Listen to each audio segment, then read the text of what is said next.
सकते हो। और आप मनोज भाई, हमारा क्षेत्र है, आप देख रहे हो लोग धरना छोड़कर भाग जाते हैं, घंटे 2 घंटे में भाग जाते हैं, लेकिन मैं मेरे क्षेत्र के लोगों के सराहना करना चाहूंगा कि दमखम से लड़ने के लिए तैयार है।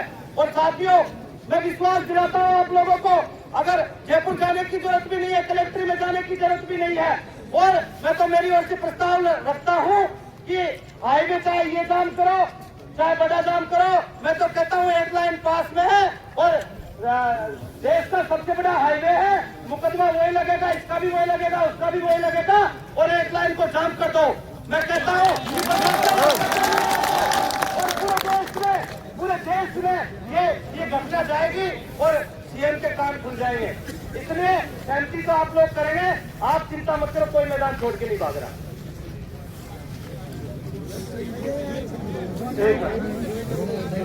भाई देखो, फंक्शन की कोई बात नहीं है, ये क्लियर हो गया।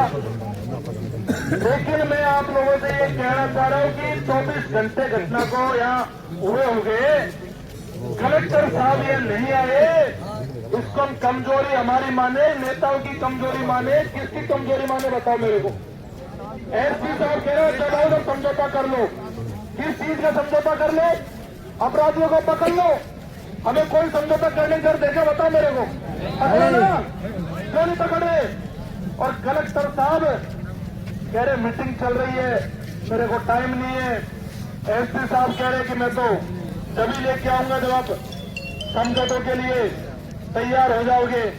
तो मेरे भाइयों, मुझे लगता नहीं है कि ऐसे तो बैठने से यह कलेक्टर आ जाएगा, मुझे तो लगता नहीं है कि हम न्याय दिलाएंगे। फिर मुझे लगता है कि 1-2 दिन बैठ के घर चले जाएंगे आप सब भी, और 7 दिन 10 दिन का समय लेके।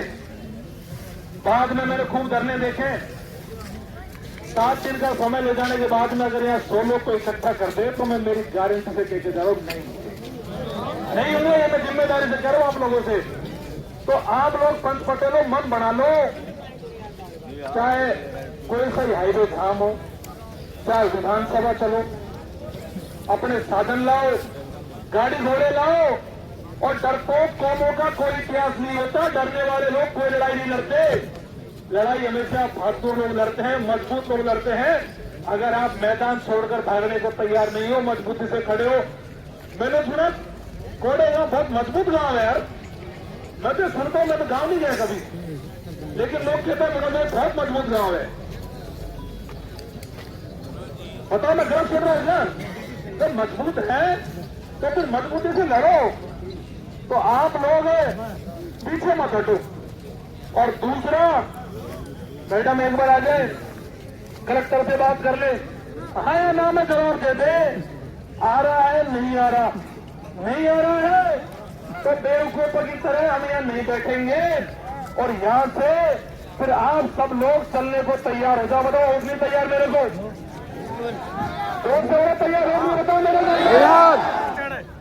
आप इस बात को ध्यान रख के जाना कि इसको आप बुजुर्ग महिला को अपनी माता मानना, अगर छोड़ के चले गए तो ये समझ लेना कि आप अपनी माता को छोड़ के चले गए। आज चाहे लत खाने पड़े, चाहे मुकदमे खाने पड़े, चाहे कितनी फोर्स लगा दे पुलिस है, लेकिन अगर न्याय के लिए लड़ना है मेरे भाइयों तो ताकत से लड़ना पड़ेगा।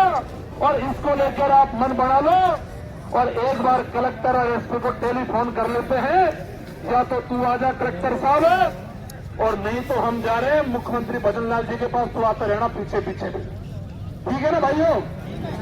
अब इसमें हमें दूसरी कोई बात नहीं करनी, कोई 10 दिन की, कोई 5 दिन की, कोई बात होगी तो कलेक्टर एसपी यहाँ के आपके बीच में करे, टेलीफोनों पर ये गुप्त बातें नहीं होंगी, यहाँ के खेते जो होगा सबके सामने होगा मेरे भाइयों।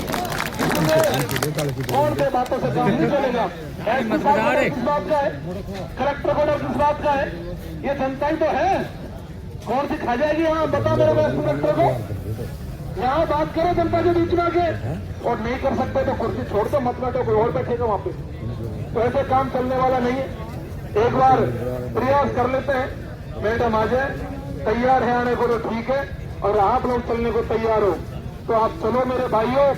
और मैं फिर कह रहा हूं, मैं 3 बार कह दिया, 4 बार कह दिया, ऐसे रहने से कुछ नहीं होगा। लड़ना सीखो, फिरना सीखो, और न्याय ऐसे पुकारने से, बैठने से नहीं मिलता। न्याय के लिए लड़ना पड़ता है, फिरना पड़ता है, और लड़ नहीं सकते, फिर नहीं सकते तो न्याय की उम्मीद भी छोड़ देना मेरे भाइयों। तैयार होना आप लोगों ने? मैडम आ जाती है, अपने साधन गाड़ी घोड़े तैयार रखो, और पुलिस प्रशासन कान खोल के सुन ले। अगर आपका स्टाफ कम है तो एक बार बुला लो, फोन कर लो। ये मत कहना कि ये तो निकल गए थे, हमारे स्टाफ कम था। बुला लो जितना बुलाना है। और मैं मेरे गांव के सभी लोगों से कहना चाहता हूं, पंच पटेलों से कहना चाहता हूं कि आप जो गांव में बैठे हो, मानवता के नाते, इंसानियत के नाते, अगर इस लड़ाई में आप नहीं आ सकते हो तो आप खुद को इंसान कहलाना बंद करो मेरे भाइयों। आप फोनों पे देखना बंद करो। फोनों पे देखने से न्याय नहीं मिलेगा, कमेंट करने से न्याय नहीं मिलेगा। लगातार फोन कर रहे थे, मनोज भाई धरने में पहुंचो, धरने में पहुंचो। अरे इतनी संख्या इस लोगों ने मुझे फोन कर दिया आने के लिए, बाकी लोग क्यों नहीं आ रहे? आओ भाई मेरे यहाँ पे। आज नहीं आओगे तो कोई नहीं पूछेगा, कल और घटना हो जाएगी। फिर ये मत कहना मनोज भाई आओ, क्योंकि ऐसी लड़ाइयों से लड़ना है क्या, फिर मत लड़ो। इनके जब तक पुलिस प्रशासन के, सरकार के जब तक खौफ नहीं होगा, तब तक मेरे भाइयों इनको सबक नहीं सिखाएंगे, जब तक कुछ भी नहीं होगा, और ये घटनाएं होती रहेंगी। तो आप लोग थोड़ा इंतजार कर लो, 10-15 मिनट में हाँ या ना का जवाब ले लेते हैं। और आप तो भरोसा रखो, चाहे कुछ भी हो जाए, चाहे कुछ भी काम करना पड़े, चाहे जयपुर चलना पड़े, जो भी हमारा निर्णय होगा, आप साथ खड़े रहना। मैं आपको पूरे भरोसे के साथ कह रहा हूँ। कलेक्टर पीछे भागा भागा आएगा, एसपी पीछे भागा भागा आएगा, और नहीं आए तो कह देना कि मनोज मीणा गलत कह रहा था, दोनों नहीं आए। दोनों नहीं आए तो फिर देखी जाएगी आगे हम कैसे लड़ेंगे। चुपचाप बैठे रहो और अपने लोगों से लड़ना नहीं है, इस बात का ध्यान रखो।